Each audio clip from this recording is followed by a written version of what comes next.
अस्सलाम वालेकुम क्लास। आज के लेक्चर में हम ऑपरेटिंग सिस्टम का इंट्रोडक्शन देखेंगे कि ऑपरेटिंग सिस्टम के अंदर क्या क्या चीज़ें होती हैं और ऑपरेटिंग सिस्टम किस तरह से काम करता है और ऑपरेटिंग सिस्टम कहाँ पे हमें ज़रूरत पड़ती है और ऑपरेटिंग सिस्टम के बारे में जितनी भी बेसिक चीज़ें हैं वो आज हम डिस्कस करने जा रहे हैं अपने इस लेक्चर के अंदर।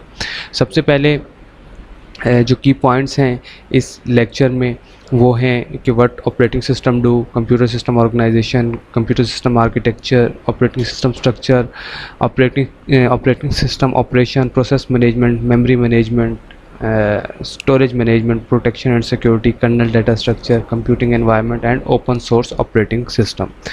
सबसे पहले हम देख लें कि इसके ऑब्जेक्टिव क्या हैं। To describe the basic organisation of computer system, to provide a grand tour of major component of operating system, to give an overview of the many type of computing environment, to explore several open source operating system like Linux की distributions। सबसे पहले अगर हम बात करें कि what is operating system, तो this is a program that acts and intermediately between user of a computer and the computer hardware. Basically हम कह सकते हैं कि ऑपरेटिंग सिस्टम एक इंटरमीडिएट इंटरफेस है जो कि हार्डवेयर और यूज़र के दरमियान में है, ताकि हम यूज़र की रिक्वायरमेंट्स को जो हार्डवेयर है वो उसे पूरा कर सके। बेसिकली तो एक हार्डवेयर ही होता है जो हमें इनपुट ले रहा होता है हमसे या हमें इनपुट आउटपुट दे रहा होता है। तो ऑपरेटिंग सिस्टम इनपुट लेने से देने तक, आउटपुट देने तक का सफ़र है एक, जो जिसकी वजह से हार्डवेयर हमें ये सब कुछ देने के काबिल हुआ है। ऑपरेटिंग सिस्टम के गोल्स क्या होते हैं? Execute user program and make solving user problem easily. वही वाली बात हो जाती है कि यूज़र प्रोग्राम को रन करना है और इसको ईज़ी करना है प्रॉब्लम्स को, कि किस तरह से हमारे जो सॉल्यूशन है वो हमें ईजीली अवेलेबल हो, एक्सेसिबल हो। Make the computer system convenient to user. हर कोई ये चाहता है कि जब भी प्रोग्राम रन हो, कुछ भी कंप्यूटर सिस्टम पे यूज़ करें हम, तो वो हमें इजी हो। Use to computer hardware in efficient manner. हम हार्डवेयर को एफिशिएंट मैनर में आसानी से, अच्छे तरीके से, अच्छे स्किल्स के साथ यूज़ कर सकें। अब बात आती है कंप्यूटर सिस्टम स्ट्रक्चर की। इस कंप्यूटर सिस्टम स्ट्रक्चर को बताने से पहले मैं आपको एक तस्वीर दिखा देता हूँ। तस्वीर के आप समझ लें कि इसकी 4 लेयर्स हैं। सबसे पहले लेयर पे यूज़र है। आप यहाँ पे देख सकते हैं कि यहाँ पे सबसे पहली लेयर पे यूज़र है और इस वाली लेयर पे यूज़र काम कर रहा है। मतलब ये यूज़र कोई भी हो सकता है, कोई रोबोट भी हो सकता है, कोई मतलब ह्यूमन बीइंग भी हो सकता है, कुछ भी हो सकता है। अच्छा, ये वाला जो है एरिया, ये एप्लीकेशन और सिस्टम प्रोग्राम्स के लिए है, जिसके अंदर आप कह सकते हैं समलर यूज़ करें, टेक्स्ट एडिटर, डेटाबेस सिस्टम, ये कोई भी सॉफ्टवेयर आप यूज़ करें वो एप्लीकेशन या सिस्टम प्रोग्राम के ऊपर होता है। ऑपरेटिंग सिस्टम के फिर ऑपरेटिंग सिस्टम की लेयर आती है और वो कंप्यूटर हार्डवेयर की आती है। होता यूँ है कि ये जो आपका यूज़र है ये कोई कुछ भी चीज़ इनपुट करेगा, एप्लीकेशन प्रोग्राम में के पास जाएगी, वो फिर ये आगे ट्रांसफ़र होगा ऑपरेटिंग सिस्टम के पास और वो फिर आगे हार्डवेयर, और हार्डवेयर से वो चीज़ होती हुई सीपीयू उसको प्रोसेस करके ऑपरेटिंग सिस्टम को बताएगा कि ये इस तरह से है, एप्लीकेशन प्रोग्राम में आएगा और फिर आपके यूज़र को आउटपुट डिस्प्ले हो जाएगी। तो इस तरह से ये काम करता है। अब आते हैं हम यहाँ पे, computer system can be divided into 4 component. Hardware provide basic computing resources, यानी कि इनपुट आउटपुट डिवाइसेस, मेमोरी और सीपीयू, मतलब ये कंप्यूटिंग रिसोर्सेज हैं जो हमें हार्डवेयर ने प्रोवाइड करने। ऑपरेटिंग सिस्टम ने कंट्रोल करना है तमाम हार्डवेयर और सॉफ्टवेयर की एप्लीकेशंस जो हैं उनको कंट्रोल करना है और कोऑर्डिनेट करना है हार्डवेयर एप्लीकेशंस और यूज़र के दरमियान कि क्या चीज़ यूज़र को चाहिए। एप्लीकेशन प्रोग्राम्स आप लोगों को अच्छी तरह से पता है कि वर्ड प्रोसेसर्स होते हैं, कंपाइलर्स होते हैं और मुख्तलिफ कोई भी ऐसा सॉफ्टवेयर जिसमें वीडियो गेम्स भी हो सकती हैं जो आपको GUI प्रोवाइड कर रहा होता है और आप उसके साथ इंटरेक्ट कर रहे होते हैं। मतलब यूज़र इंटरफेस दे रहा है, फ़र्ज़ किया कि आपको एक तो वो आपका एप्लीकेशन प्रोग्राम है, जिस तरह word, compiler, web browser, database system, like this. और मैंने यूज़र में आपको बताया पहले भी कि पीपल हैं, मशीन्स हैं और कोई अदर कंप्यूटर्स भी हो सकते हैं। अच्छा, अब कंप्यूटर काम क्या करता है? Computer depend on the point of view, मतलब ऑपरेटिंग सिस्टम सॉरी काम क्या करता है, it's depend upon point of view. कि आपको पॉइंट ऑफ व्यू है, user want convenience, easy of ease, मतलब मुझे चाहिए कि आसानी से मैं इस्तेमाल कर सकूं और अच्छी परफॉर्मेंस दूं। मुझे ये नहीं पता कि रिसोर्सेज को यूटिलाइज़ किस तरह से करना है, मुझे इससे कोई गर्ज़ नहीं है, लेकिन मेरा गर्ज़ सिर्फ ये है कि मुझे चीज़ आसानी से इस्तेमाल हो जाए और अच्छी परफॉर्मेंस दे। ये मेरा हेडेक नहीं है कि रिसोर्स यूटिलाइजेशन किस तरह कर रहा है, मैनेजमेंट, मेमोरी मैनेजमेंट किस तरह से कर रहा है। जो भी कर रहा है मुझे सिर्फ काम आसानी से चाहिए, ऑपरेटिंग सिस्टम का काम। But shared computer such as mainframe और mini computer must keep all user happy. ये सीधी सी बात है कि मिनी कंप्यूटर्स जो और मेन कंप्यूटर्स यूज़ कर रहे हैं, उन्हें जब उन्हें ईज़ी ऑफ यूज़ मिलेगा, उन्हें गुड परफॉर्मेंस मिलेगी, तो वो इस चीज़ को से हैप्पी होंगे। User of dedicated system such as work station have dedicated resources but frequently use share resources from server. Hand held computer are resource poor, optimised for usability and battery life. मतलब जो आप smartphone use करते हैं, अब तो खैर काफ़ी advance चीज़ें आ गई हैं इसमें भी, आपके उसमें भी रिसोर्सेज का मसला नहीं है। सम कंप्यूटर हैव लिटल और no user interface. Computer have मतलब मैंने जैसे क्लास में भी बताया था, या एम्बेडेड कंप्यूटर्स की भी एग्जांपल है कि एम्बेडेड कंप्यूटर्स वो कंप्यूटर्स होते हैं जो डिवाइस के ऊपर इंस्टॉल होते हैं। तो ये भी ऑपरेटिंग सिस्टम का एक फंक्शन होता है और ऑपरेटिंग सिस्टम इसको डील कर रहा होता है। ओएस जो है ऑपरेटिंग सिस्टम है, ये एक रिसोर्स एलोकेटर भी होता है। रिसोर्स एलोकेटर का मतलब कि इसने रिसोर्सेज को एलोकेट करना है, इसने बताना है कि कौन सी चीज़ कहाँ पे रन होनी है, कितनी मेमोरी किसको चाहिए, और इसके अलावा इसने ये भी देखना है कि दो रिक्वेस्ट जो आ रही हैं उसमें कोई कॉन्फ्लिक्ट ना हो, वो आपस में टकराए ना, और किसको किस वक्त किस रिक्वेस्ट को किस वक्त एग्जीक्यूट करना है, ये काम भी ऑपरेटिंग सिस्टम ने करना है। OS is a control program, control execution of a program, कि किसी भी प्रोग्राम की एग्जीक्यूशन को कंट्रोल करना है, टू प्रिवेंट एरर्स, ताकि एरर्स ना आए, and improper use of the computer, और कंप्यूटर का यूज़ इम्प्रॉपर ना हो सके। अच्छा, आगे ये जो ऑपरेटिंग सिस्टम होता है, इसकी बेसिकली कोई एक्सेप्ट, मतलब आप ये कह लें कि आजकल के दौर में ये मुश्किल है कि किसी भी चीज़ की कोई एक पेट डेफिनेशन हो। तो इसी तरह से ऑपरेटिंग सिस्टम की भी कोई पेट डेफिनेशन नहीं है। Everything a vendor ships when you order an operating system is a good approximation but varies widely. अच्छा, the one program running at all time on the computer is the kernel. Kernel क्या होता है? वो ऐसा programme है जो operating system जो हर वक्त आपके कंप्यूटर पे चल रहा है, जो सारा चीज़ें मेंटेन कर रहा है, ठीक है। Everything else is either a system program ship with और एन एप्लीकेशन प्रोग्राम। अच्छा, अब यहाँ पे आता है bootstrap program, is loaded at power up और रिबूट, ठीक है। Typically stored in ROM, read only memory, और EPROM, generally known as firmware। अच्छा, ये चीज़ थोड़ी सी समझने वाली होती है कि जब आपका सिस्टम स्टार्ट होता है तो बूटस्ट्रैप प्रोग्राम होता है, वो लोड होता है, ठीक है, जब भी उसे पावर मिलती है, ठीक है।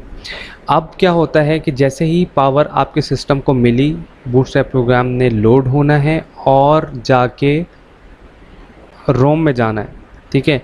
रोम में जाके उसने तमाम एस्पेक्ट्स ऑफ सिस्टम जितने भी हैं उनको इनिशियलाइज़ करना है। जो जो चीज़ें आपके सिस्टम में मौजूद हैं उसको उठाना है, मतलब कीबोर्ड लगा हुआ है या कोई सॉफ्टवेयर है या कोई इनपुट आउटपुट डिवाइस हैं, उनका जो है डाटा मेंटेन करना है, ऑपरेटिंग सिस्टम को उठाना है रोम से, मतलब रीड ओनली मेमोरी से, और उसको स्टार्ट एग्जीक्यूशन करनी है। मतलब बूटस्ट्रैप प्रोग्राम जो है वो प्रोग्राम को जब आपकी लोड होगा आपका प्रोग्राम, जब आपका सिस्टम ओपन होगा तो इसका क्या काम होगा, इसने तमाम इनपुट आउटपुट डिवाइसेस को मॉनिटर करना है, देखना है कि क्या हो रहा है, कौन कौन सी आउटपुट इनपुट डिवाइसेस या सॉफ्टवेयर हमारे साथ अटैच हैं, और फिर इसने ऑपरेटिंग सिस्टम को भी एग्जीक्यूट करना है बूटस्ट्रैप प्रोग्राम में। अब ये आ जाता है computer system organisation. Computer system operation, one or more CPU device controller connect through common bus providing access to the shared memory. ठीक है, डिवाइस कंट्रोलर जो होते हैं वो एक बस के साथ कंट्रोल हो रहे होते हैं, या एक बस के साथ कनेक्ट होते हैं जो कि शेयर्ड मेमोरी तक उसको रसाई दे रहा होता है। Concurrent execution of CPU end devices competing for memory cycles. अच्छा, इसमें यह भी होता है कि एक वक्त में मुख्तलिफ डिवाइसेस जो हैं वो दे रही होती हैं, सिग्नल्स दे रही होती हैं या इंस्ट्रक्शंस दे रही होती हैं मेन मेमोरी को, और एक वक्त में मिनिमम आजकल जो है वो 7 पोर्ट्स आपके लैपटॉप्स के अंदर मौजूद होती हैं जो कॉमन बस या आप कहते हैं डिवाइस कंट्रोलर होते हैं जो कि कॉमन बस के साथ कनेक्ट होते हैं। अब यहाँ पे हम बात करते हैं कंप्यूटर सिस्टम ऑपरेशन पर। Computer system operation, IO devices and the CPU can execute concurrently. Each device controller is in charge of a particular device type. हर जो डिवाइस कंट्रोलर है वो एक पर्टिकुलर डिवाइस टाइप के साथ कनेक्ट होगा। Each device controller has a local buffer. Her device controller का एक buffer होगा। हम बफर को आगे जाके डिस्कस करेंगे कि ये बफर क्या चीज़ होती है। IO is from the device to local buffer of controller. Input output is from the device to the local buffer of controllers. Device controller informs CPU that it has finished its operation by causing an interrupt. अब इसके अंदर दो चीज़ें हमने एक नई पढ़ी हैं, देखी हैं। उसमें एक चीज़ तो थी ये बफ़र क्या चीज़ होती है, और दूसरा इंटरप्ट। बफ़र के बारे में मैंने कहा था कि मैं आपको बाद में बताऊंगा। अच्छा, बफ़र ऐसी मेमोरी का नाम है, ऐसी चीज़ का नाम है जिसे कह सकते हैं कि टेम्परेरीली मेमोरी है ये, और इसका काम ये होगा कि ये आपकी इंस्ट्रक्शन या आपका डाटा जो है वो एक जगह से फिज़िकल मेमोरी की तरफ लेके जाएगा। ठीक है, या इसे कह सकते हैं कि it is a area of a physical memory storage used to temporarily store data while it's being moved from one place to another। यानी कि अगर एक जगह से दूसरी जगह डाटा जाना है तो वो कौन लेके जाएगा, वो बफ़र लेके जाएगा। अब बात करते हैं इंटरप्ट की। उम्मीद करता हूँ कि बफ़र आपको इजीली समझ आ गया होगा। फिर एक दफ़ा और बता देता हूँ कि बफ़र एक ऐसी चीज़ का नाम है जिसको आप ये कह सकते हैं कि फ़िज़िकल मेमोरी है ये, और आपका डाटा जो है वो एक जगह से दूसरी जगह से तक लेके जाने में हेल्पफुल होता है। या कह लें डाटा कह लें, या आप कह सकते हैं कोई भी प्रोसेस है वो एक जगह से दूसरी जगह कोई इंस्ट्रक्शन है वो लेके जाएगा, ये कह सकते हैं। However a buffer may be used when moving data between processes. ठीक है, कोई इंस्ट्रक्शन के अकॉर्डिंग है या जो भी है। Device controller inform CPU that is, ये वाले पॉइंट पढ़ रहा हूँ अब मैं। Device controller inform CPU that it has finished its operation by causing an interrupt. अब इंटरप्ट क्या चीज़ होती है? इंटरप्ट इज़ समथिंग कि आपका एक प्रोग्राम चल रहा है और उसको आके उसके ऊपर कोई और चीज़ आ जाती है, या एक आपका सिस्टम पे आप लगाते हैं अपना USB कीबोर्ड लगाते हैं और वो बताता है कि यार ये इंटरप्ट है कि आपने प्लग इन कर लिया। यानी कि कोई भी ऐसा मैसेज, कोई भी ऐसी इंस्ट्रक्शन जो आए और आपको बताए कि ये इस तरह से ये चीज़ हो गई है। अब बात करते हैं आगे। अब हम यहाँ पे आ जाते हैं कि कॉमन फंक्शन ऑफ इंटरप्ट्स। अच्छा, हर जो ऑपरेटिंग सिस्टम होता है उसका इंटरप्ट मैकेनिज़्म जो होता है वो अलग अलग होता है, लेकिन उसके अंदर कुछ कॉमन फंक्शंस होते हैं। वो हम देख लेते हैं कि interrupt transfer control to the interrupt services routine generally through the interrupt vector which contain the address of all the service routine. अब दो तरह के इंटरप्ट वेक्टर है, एक पूलिंग है। इंटरप्ट वेक्टर के अंदर क्या होता है कि ये इसके पास जब इंटरप्ट जनरेट होता है तो इसके पास एड्रेस भी होता है कि कहाँ से इंटरप्ट जनरेट हुआ है और किस डिवाइस से हुआ है। जबकि पूलिंग के अंदर जब ये इंटरप्ट पूलिंग जो है उसके अंदर क्या होता है कि हमें पता नहीं होता कि इंटरप्ट कहाँ से जनरेट हुआ है। इंटरप्ट आता है फिर ये चेक किया जाता है कि कहाँ से आया है और क्या इंटरप्ट मतलब कौन सी डिवाइस है ये। Interrupt architecture must save the address of the interrupted instruction. अब इंटरप्ट आर्किटेक्चर के लिए ज़रूरी है कि वो एड्रेस को सेव करे इंटरप्ट इंस्ट्रक्शंस को। ट्रैप और एक्सेप्शन। अब ट्रैप और एक्सेप्शन क्या होता है ये भी मैं आपको बाद में बताऊंगा। Is a software generated interrupt caused either by an error of a user request. और an operating system is interrupt driven. और जो ऑपरेटिंग सिस्टम होता है ये इंटरप्ट ड्रिवन होता है, यानी कि इसने ऑपरेटिंग सिस्टम ने जो है इंटरप्ट को देखना है सारा। उसके इसकी थोड़ी सी डेफिनेशन दोनों की मैं बता देता हूँ, ट्रैप और एक्सेप्शन की। ट्रैप और एक्सेप्शन बेसिकली आप कह सकते हैं कि इंटरप्ट है जो कि एक सॉफ्टवेयर जनरेट करता है, यानी कि आपने डिवाइड बाय ज़ीरो कर दिया अपने प्रोग्राम के अंदर तो वो ट्रैप हो गई, एक्सेप्शन हो गई। एक्सेप्शन हैंडलिंग आपने पढ़ा होगा, तो वो किस तरह से इंटरप्ट को हैंडल करना है आपने वो देखना है। अच्छा, इंटरप्ट ड्रिवन की बात कर रहा था जो, उसमें आप कह सकते हैं इंटरप्ट ड्रिवन जो है ना वो अल्टरनेटिव स्कीम होता है कि जो आपको डील करना होता है इनपुट आउटपुट डिवाइसेस के साथ। अच्छा, इंटरप्ट जो है वो interrupt input output is a way of controlling input output actively whereby peripheral or terminal that need to make or receive a data transfer send a signal।